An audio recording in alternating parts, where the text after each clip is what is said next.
Hi guys, I am EP Gautam. Today I am going to teach you literary terms. Literary terms are most important for TGT and PET exam. So now I am going to start. And first of all, I will explain what are literary terms. And literary terms refer to the technique, style, and formatting used by writers and speakers to masterfully emphasize, embellish or strengthen their compositions. In literary terms जो साहित्यिक एक तरह से हमारा पद होते हैं, परिचय होते हैं, उसके बारे में बताया गया है किस तरह से हमारी टर्म्स होते हैं। इसमें राइटर्स या पोइट, नोवेलिस्ट जो भी होते हैं उनके द्वारा जब वो कुछ भी अपना कंपोज करते हैं अपनी लैंग्वेज में, तो उसमें वो कोई ना कोई टेक्निक यूज़ करते हैं, कोई ना कोई स्टाइल यूज़ करते हैं, उनका अलग फॉर्मेट अपना अपना होता है। तो उसमें जो भी ये टेक्निक और स्टाइल यूज़ कर रहे होते हैं और वो भी बहुत सुंदर तरीके से, या एम्फेसाइज और एम्बेलिश का मतलब होता है टू मेक अ ब्यूटीफुल, यानी एक तरह से बहुत सुंदर तरीके से किसी चीज़ को एक नया रूप देना। तो वो क्या कहलाएगा, आपका लिटरेरी टर्म्स हो जाएगा। क्योंकि जब हम देखते हैं, आपको मान लीजिए यहाँ एग्जाम्पल लिखा हुआ, हमने आपको बताया एग्जाम्पल है हाइपरबोल, तो हाइपरबोल का यूज़ कहाँ करना चाहिए, तो एक कंडीशन पर डिपेंड करता है कि जब हम कोई चीज़ लिख रहे हैं उसमें किस जगह इसका यूज होना चाहिए। तो hyperbole is the literary terms, ये भी है that refer to N exaggeration.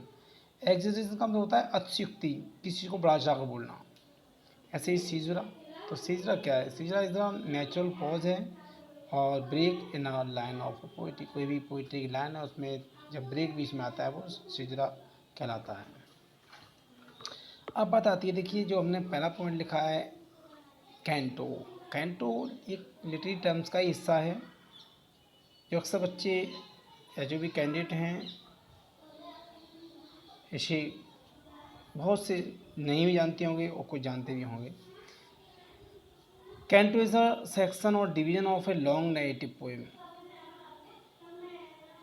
Canto क्या है, आप कह सकते हो कोई भी एक नैरेटिव पोएम है, उनके जो सेक्शन बने होते हैं उसमें, उसे हम कहेंगे कैंटो। जैसे मान लीजिए शेक्सपियर का जो नैरेटिव पोएम है शेक्सपियर की वीनस एंड एडोनिस, तो उसको इसी तरह कैंटो में डिवाइड किया गया है। आगे देखिए इसमें लॉन्ग बुक हैव चैप्टर, जैसे इसमें और क्लियर करने के लिए मैंने लिखा है इसमें long book have chapter. Long book में क्या होते हैं, चैप्टर्स होते हैं, but a chapter in a long book, long poem, और जब लॉन्ग पोएम होती है उसमें चैप्टर्स से दिए हुए हैं, इज कॉल्ड अ कैंटो, उसी को कैंटो कहा जाएगा। समझ गया, लॉन्ग बुक में चैप्टर दिए होते हैं और लॉन्ग पोएम में या चैप्टर दिए हैं तो वो कहलाएगा आपका कैंटो। तो canto is an Italian word है coming from Latin which means song और सिंगिंग। इसका ये भी क्लियर हमने किया कि इटालियन वर्ड है और लैटिन भाषा में इसको सॉन्ग या सिंगिंग कहा जाता है। एग्जाम्पल आपको हम दें कैंटो के, दांतेज का है डिवाइन कॉमेडी, लॉन्ग पोएम है, एपिक पोएम है। ऐसे ही एडमंड स्पेंसर्स की the fairy queen, epic poem है ये भी। तो स्पेंसर का 1552 में इनका बर्थ हुआ था और 1599 में इनकी डेथ हो जाती है। तो काफ़ी अच्छे अपने समय के माने हुए एक तरह से एपिक लिखने वाले एक अच्छे राइटर थे, एक तरह से एपिक पोएम उन्होंने लिखी। अब बात आती है यहाँ देखिए बोल्टा। बोल्टा क्या है, बोल्टा मीन्स होता है टर्न, यानी किसी में टर्निंग पॉइंट आना। The turning point of a Petrarchan sonnet usually occurring between the octave and the sestes। Sonnet, sonnet means क्या होता है, यानी सोनेट जो वर्ड है इसको सोनेटो इटली वर्ड से लिया गया है और इट मीन्स होता है लिटिल साउंड। तो 14 लाइन की जो पोएम होती है वो सोनेट कहलाती है और इसमें इसके अलग अलग टर्निंग पॉइंट हैं। जैसे पहला स्टार्टिंग का 8 लाइन पोएम होती है जिसे ऑक्टेव कहते हैं, उसके बाद 6 लाइन पोएम होती है, उसे सेस्टिस कहा जाता है। ठीक है, तो इसमें 8 और 6 हो गए 14, तो ये सोनेट कहलाएगा। तो वोल्टा का ध्यान रखें कि किस तरह से वो टर्निंग पॉइंट आता है।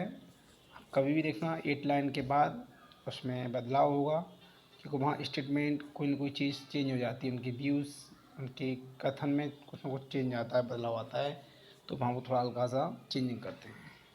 अब बताती है caesura. Caesura is a natural pause और break in a line of poetry. Poetry कोई भी लाइन है और बीच में कहीं उसमें ब्रेकअप होता है इस तरह से, तो वो कहलाता है आपका, यानी कहते हैं ब्रेक्स अप द रिदम, कहीं ना कहीं उसमें वेरिएशन होता है, तो वो आपका सिजुरा कहलाएगा। जैसे हमने अब लिखा भी है सिजुरा में, it is for you we speak, फिर कॉमा लगाया और देखिए एक तरह से स्लैश टाइप का चिन्ह लगा हुआ है, नॉट फॉर आवर सेल्व्स, तो ये बीच में जो ब्रेक है वही सिजुरा है। ठीक, जो चिन्ह लगा हुआ है कॉमा का। नेक्स्ट आइए, आपने अच्छी तरह पढ़ा हुआ है, ये भी लिटरेरी टर्म्स में अक्सर रहता है, शॉलिलॉकी। स्वकथन होता है ये। Soliloquy is a device often used in drama when a character speaks aloud to himself or herself, relating thoughts and feelings, thereby also sharing them with the audience. If other characters are present, they keep silent or are disregarded by the speaker. Simple सी बात है, आपने देखा होगा movie में कोई picture देख रहे होते हैं तो उसी में अदर करेक्टर साइलेंट इस पे खड़े होते हैं और जो कोई एक करेक्टर होता है वो उनके बारे में कुछ कमेंट करता है, तो उसमें वो बड़बड़ाता है थोड़ा सा हल्का सा, तो वो कहते हैं क्या, फिर वो एकदम उसको उसके काट करता है, कहता है कुछ नहीं कुछ नहीं, लेकिन उस समय वो audience are hearing his short speech, उसकी जो स्पीच है, कमेंट है, वो ऑडियंस सुन रहे होते हैं, लेकिन जो other character of the play या movie they are not hearing to suppose, तो वो नहीं सुन रहे होते उसकी बात को, तो वो शॉलिलॉकी कहलाएगा। एसाइड, एसाइड का मीन्स होता है टॉक टू वन सेल्फ, यानी शॉलिलॉकी का एक छोटा रूप है टॉक टू वन सेल्फ, जैसे आपस में बड़बड़ाते हैं मन ही मन में।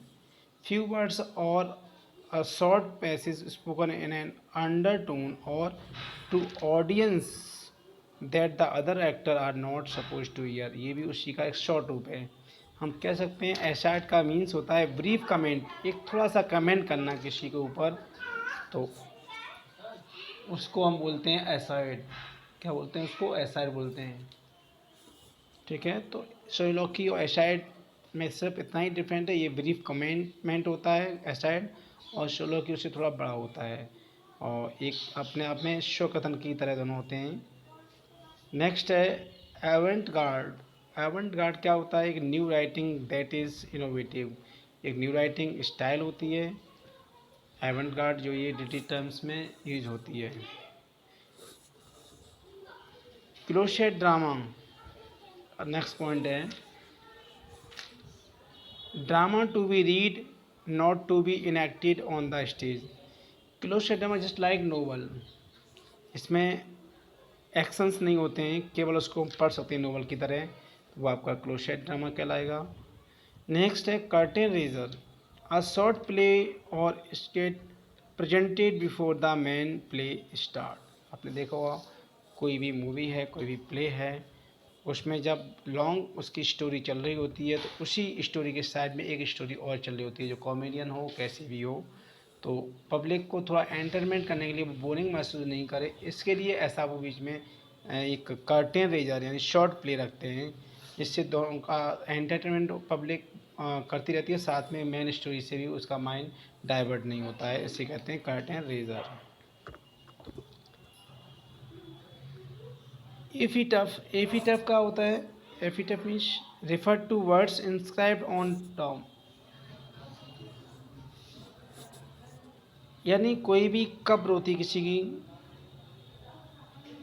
उस जो स्टोन होता है जैसे कब्र का, उस पर अंकित जो वर्ड्स हैं वो एपिटैफ कहलाते हैं।